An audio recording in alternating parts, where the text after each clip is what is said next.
Amigos y amigas, nuevamente nos encontramos en este espacio de No es hora de callar, un espacio que ustedes tienen cada 8 días donde hablamos de esos temas que nos interesan tanto, de poder tumbar esas barreras que nos están llevando a tener tanta violencia de género, tanta desigualdad, tanta inequidad. Y aquí siempre cada semana les planteamos un tema de interés, temas que ustedes mismos nos piden a través de las redes sociales.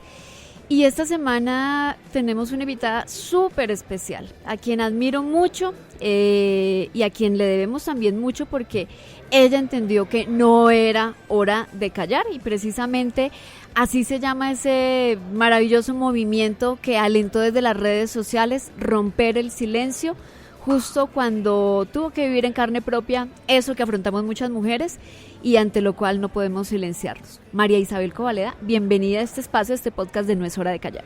Muchísimas gracias, Ginette, por la invitación tan especial. Como decía yo, pues una mujer que admiramos mucho porque, bueno, en un hecho que ya ocurrió hace 3 años, 2 años, tuvo que afrontar de esas violencias que seguimos viendo todos los días y frente a las cuales además sentimos como que no pasa nada, ¿no? Siempre viene es como la protesta de usted tuvo la culpa, usted lo provocó, ¿para quién la mandó meterse con ese tipo que era malo? Y bueno, siempre las mujeres terminamos siendo las culpables del tema. Pero creo que en las últimas semanas hay un caso específico que nos ha llevado a la reflexión y a pensar un poco qué es lo que está pasando y es el de Eileen Moreno, la actriz. Ustedes ya conocen la historia perfectamente, aquí hemos hablado de la historia. Ese grave problema que tuvo con su pareja sentimental. ¿Qué se pasa por la cabeza de una mujer como usted que ha tenido que afrontar ya una situación así cuando ve en las redes sociales no solamente el caso de Eileen, sino de otras mujeres? Bueno, pues primero, claro, volver a ver una mujer como en una posición donde tú ya te encontraste en algún momento, te hace revivir un poco tu propia historia, pero también entender que la valentía de esa mujer y el coraje que tiene de poner la cara en esa situación que no es nada fácil, también nos da como la esperanza de volver a posicionar el tema, de poder sensibilizar a la gente, desafortunadamente con heridas, desafortunadamente a través del dolor, porque no lo entendemos de otra forma. Realmente nuestra sociedad es una sociedad casi que anestesiada frente al dolor y pues para uno es muy frustrante ver que toca mostrar así como las heridas y las llagas abiertas para que la gente entienda la dimensión del problema, la dimensión de lo que estamos afrontando las mujeres y pues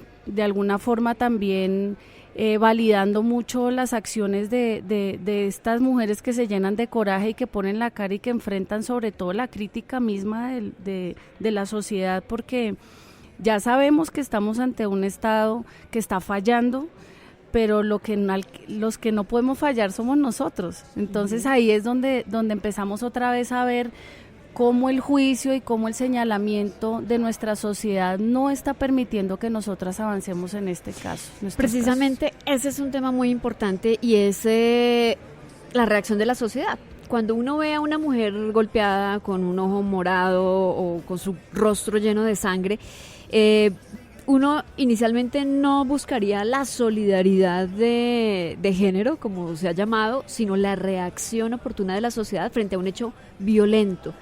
Y lo que vimos en este caso es que de un momento a otro como que la torta se volteó y la actriz, Eileen, terminó siendo como la victimaria, ¿no? Y no solamente pasa con ella, creo que pasa con el 98% de las mujeres que son víctimas de violencia de género. Sí, creo que tanto la sociedad como las mismas instituciones y el derecho en sí la tendencia es que espera una reacción de una víctima perfecta. Uh-huh. La víctima perfecta es la víctima que está tan victimizada que no hace absolutamente nada por defenderse, tan victimizada que no se altera, tan victimizada que se deja. Y esto de hecho ha sido un motivo que ha llamado mucho la atención en términos legales en muchos países, porque fíjate que con la manada también, el caso de España, la actitud de la víctima estaba desviando completamente la sentencia. Exacto. Entonces todo el mundo empieza a juzgar es de acuerdo a la reacción de la víctima, y eso está desviando completamente el foco real del problema, que es: estamos ante una violencia de género, estamos ante un caso de violencia contra la mujer, y no ante una mujer que se lo buscó por una reacción que ella tuvo ante una serie de amenazas, ante una serie de reacciones también que estaba, ante una serie de agresiones que también estaba viviendo, y entonces inmediatamente, por lo que hace la víctima o como reacciona la víctima, como no la vemos como esa víctima perfecta, ella se lo mereció, ella se lo buscó, y todos señalamos inmediatamente, dirigimos la mirada es hacia la víctima y a terminar de juzgarla. Entonces me parece que estos, digamos, pues siempre pienso que cada cosa que pasa hace pedagogía de alguna manera, nos abre un camino para poder dialogar y debatir sobre esto. Entonces a mí, cuando esto sucedió, claro, me dio mucha angustia por Aylin, porque pues uno sabe que una víctima está sufriendo y pues eso la va a hacer sufrir mucho más, pero también uno dice, bueno, se abrió este debate, pongamos sobre la mesa entonces este tema. ¿Por qué estamos esperando que una víctima siga siendo como una víctima y no se defienda o no actúe como cualquier persona que se puede alterar? O sea, yo creo que cuántas personas de esas que en redes dicen se lo buscó, no son personas que seguramente han reaccionado igual o peor, pero como no es ella, no son ellos los que están ahí, no entienden lo que está sucediendo. Y creo que de verdad bien importante saber cuándo se está conformando ese tipo de violencias, y pues también nos da a entender que necesitamos todavía mucha información sobre este tema, porque desde luego la población está totalmente desinformada.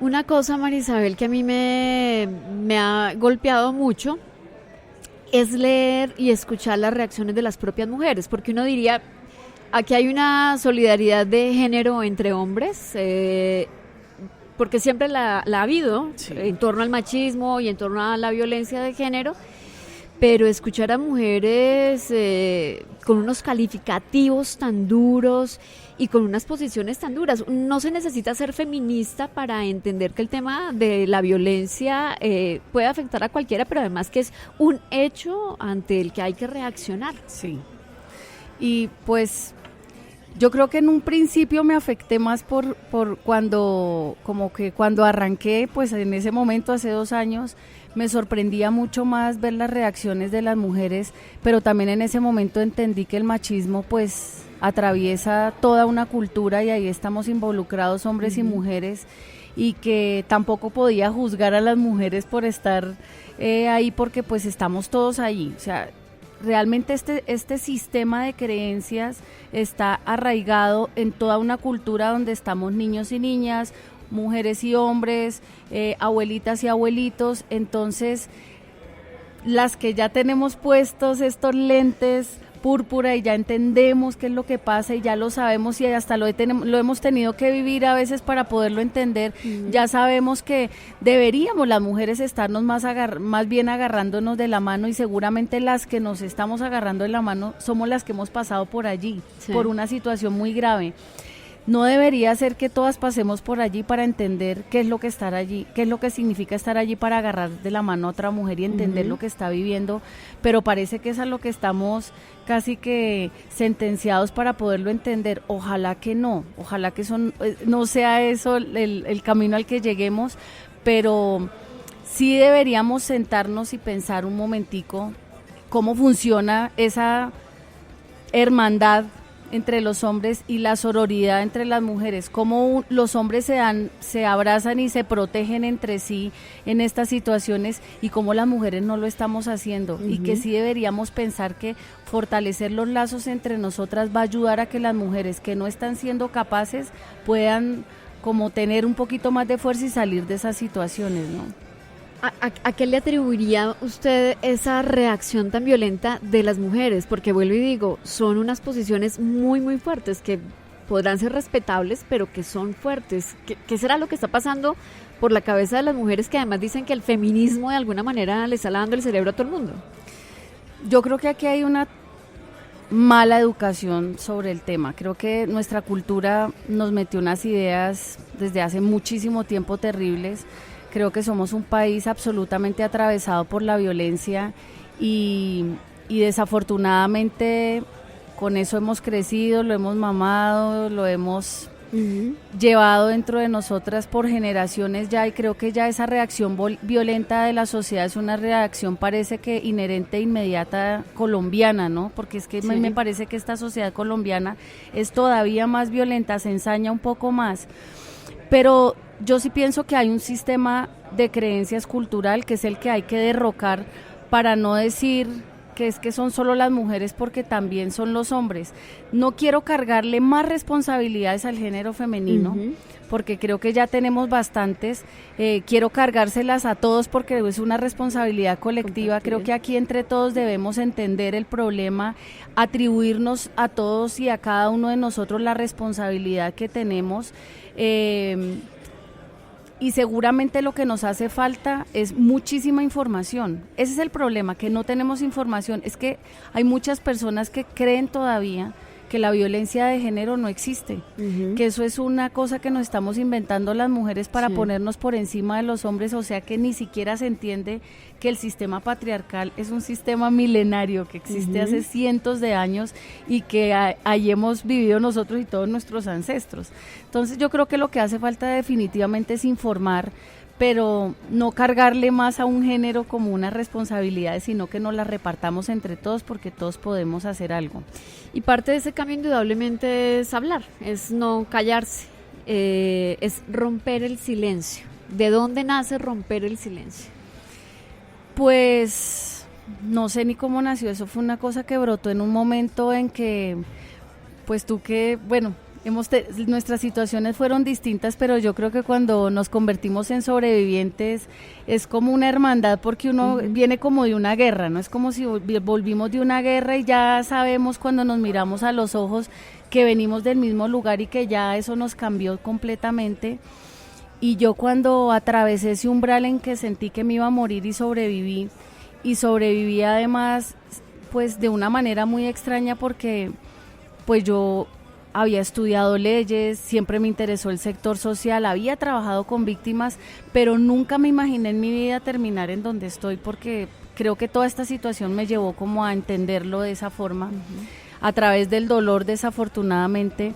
Y cuando empecé a transitar el camino de la sobrevivencia, me empecé a dar cuenta rápidamente de miles de cosas que nunca en mi vida me había dado cuenta. A mí me parecía increíble lo que descubría cada minuto, y fue como un despertar. Yo digo que yo me tomé la píldora roja y amanecí en Matrix, porque lo veo así. O sea, yo siento que me desperté en otro lugar y ya lo veía todo distinto, y me di cuenta el impacto que tuvo poner la cara por mí, por otras mujeres y por mi hija. Me di cuenta del impacto que tiene el silencio todavía en esta sociedad, o sea, cómo nos quedamos callados, porque llegaron muchas personas cerca mía a contarme como en secreto. A mí también me pasó, pero yo nunca lo he dicho, yo no me atrevo. Y yo dije, Dios mío, yo pensé que a mi alrededor estaba, incluso yo, que todos estábamos bien, y resulta que no. Entonces lo primero que hicimos, pues que como que tuve a mi mano, fue hacer una subasta, y a esa subasta le puse romper el silencio. Pero realizamos un texto junto con María Adelaida Palacios, que era mi abogada en ese momento, y me di cuenta que ese texto, que se llamaba Romper el Silencio, que era como un texto curatorial, era casi que una declaración de principios, donde veíamos que es una necesidad real. Romper el silencio es una necesidad que tiene Colombia frente a la violencia en general y frente a la violencia que se ha ensañado con niños y mujeres. Entonces le vimos como que nos dimos cuenta que era tan poderoso llamar a la acción de esa forma, que se convirtió en un movimiento, y pues nació de esa forma, como muy intuitivamente, ¿no? Muy del azar también. Pero eso también nos permitió tener a una mujer maravillosa, que le ha puesto voz, pero sobre todo rostro a la violencia de género, que en su momento nos dio un gran ejemplo de lo que era tener el suficiente coraje y valor para dar la cara, una cara golpeada y un alma golpeada, pero que le permitió a muchas mujeres también poder hablar. Y ese es el llamado que siempre hacemos a las mujeres, especialmente a las mujeres, que es necesario denunciar, hablar, levantar la voz. Así que, bueno, que esta no sea la última vez, es la primera vez, pero que no sea la última vez que María Isabel Covaleda pasa por el podcast de No es hora de callar. Siempre bienvenida. y siempre le vamos a decir gracias, gracias por levantar la voz. No, gracias a ti por abrir un camino que ahora estamos muchas detrás, porque tú eres como una luz también para nosotras. Tú abriste un camino que ha sido muy difícil y además en la época que te tocó a ti todavía más. Y de verdad que muy feliz de poder estar aquí contigo compartiendo este espacio. Bueno, amigos y amigas, estas reflexiones que hemos tenido hoy con María Isabel Covaleda, ojalá las lleven a su más profunda reflexión personal. ¿Qué estoy haciendo yo como ciudadano, como ciudadana, para transformar esa violencia de género? Creo que aquí no se trata de una guerra de quién grita más, de quién dice más malas palabras, sino de qué está generando ese no respetarnos. Todo parte del respeto, tanto hombres como mujeres, y eso es lo que queremos transmitirles desde acá, y con un testimonio maravilloso de una mujer que tiene un gran trabajo, romper el silencio. María Isabel, gracias, y gracias a ustedes. Nos encontramos la próxima semana con un nuevo tema que nos interesa a todos y a todas. No es hora de callar.